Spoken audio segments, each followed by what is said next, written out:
Hello, family. The Lord gave me a very special word through a dream this week, and He put it on my heart to share with you because when I was praying through what this dream meant, I knew that it was for somebody specific. Heavenly Father, I ask that this video reaches the person or the people that you've intended for them to see it. I ask in the mighty name of Jesus that the message that you need to get across to your people is heard and understood by your Spirit. In Jesus' mighty name, amen. In this dream, it was like I was observing a situation happening. There was a bride and it was her wedding day, and she was crying because they were going to have to move the wedding inside. The bride had spent a lot of money, had put a lot of effort and a lot of just desire of how she wanted it to go into the wedding, and she was just crying. I thought it was very interesting because the courtyard, outdoor environment where they were going to have the wedding to begin with, it was like a really large square courtyard. And then, you know how the altar is usually at the end of like an aisle, right? The altar was like a pyramid of steps that the bride and people were to stand on, and they were to climb up the stairs, but it was almost like going to be in the center of chairs. Like, imagine like at a concert where you need to be seen and visualized. That stood out to me quite a bit when I was praying to the Lord about this dream, because that was significant and that was really different. The Holy Spirit revealed to me that the symbolism behind this pyramid stairs in the center of the arrangement was really about all eyes wanting to be on us and self-elevation. The meaning behind this dream that the Lord gave me was, sometimes we try so hard, we invest so much in wanting things to go our way, we plan, we submit our prayers to the Lord, we say, Lord, let it be this way, I'm gonna do it like this, I'm gonna do it like this, I'm gonna do it like this.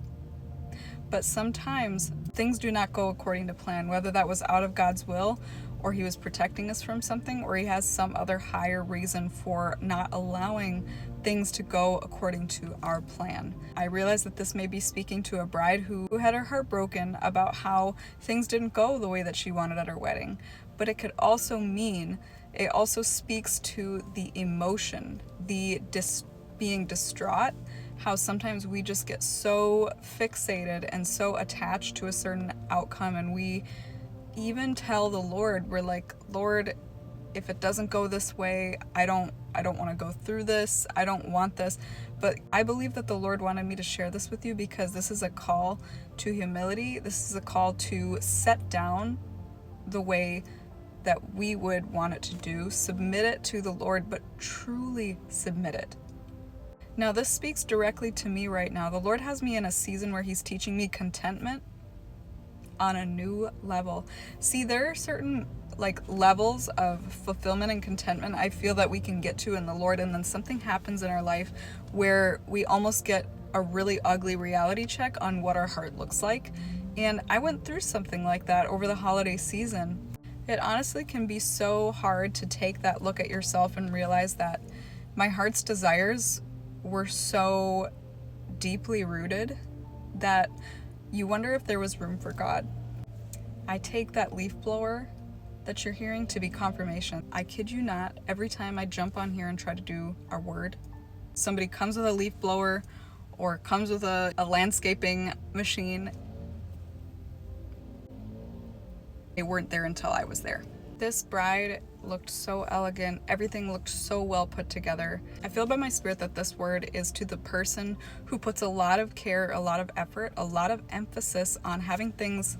You've done the work, you've put the effort in, you've crafted it and set it up in a way that you're proud of. But then sometimes things just don't work out the way that we intended, the way that we hoped, the way that we prayed, the way that we planned.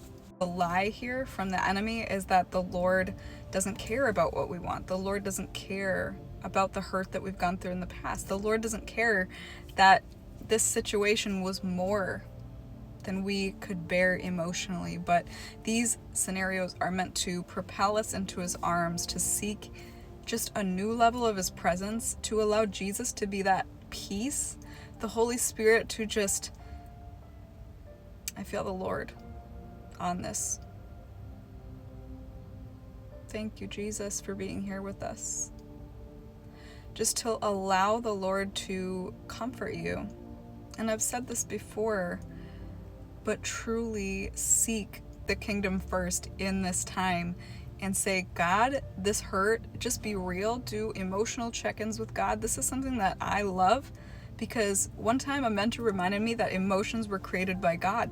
We shouldn't feel guilty for having emotions, but it's our responsibility to allow God to take us from the place that we are now if we're overreacting, if we are not responding in a place if we're not responding from the place of Christ, if we're not able to live in the fruits of the Spirit while having those emotions. There's some work to be done here, and this word is meant to call those out and highlight those areas for you so you can address those with Him. I also believe that the Lord is trying to reach somebody else who is in the process of getting married, either praying for marriage, you're in the process of getting married, or you're married already, and things are not what you expected. You've been disappointed so many times and you don't know what to do. That has taught me so much during my marriage. I thought that I was the most flexible, most accommodating person ever, but as soon as I get into marriage and things are going differently than I expected, things are not always going to go as you expect.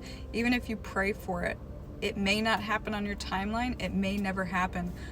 But our job is not to try to control situations and outcomes. God uses marriage to help sharpen us, to help shape us, bring us into conforming to His image. Marriage is a beautification process if you let it. It requires you dying to self. It requires that, just like what I was telling you earlier, where we're sacrificing our desires, where we're really allowing God to, like, God, this disappointed me. God, this hurt me. God, this still hurts me, but I trust you, even if it's not in my timing, even if it's not meeting the expectations of what I thought it looked like. Lord, I trust you. I believe you. I know you have a good plan for my life, and I choose to be content. Lord, help me to be content. Pray that. Hebrews 13:5. That's a verse of focus for me this year. The Lord's will is for us to be truly content in Him and not be in complacency, not just always be in a place of waiting for God. What the Lord has taught me about seeking the kingdom first is that it's not a straight line. The Lord never changes, but there are seasons where sometimes He will call you deeper in Him. He will call you to elevate. He will put a challenge in front of you.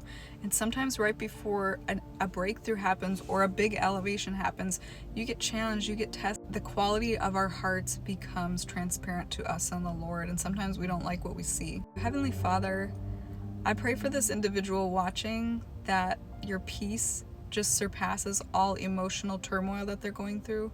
I ask that you help them to see their heart's desires and just put those in front of you, truly actually surrendering them.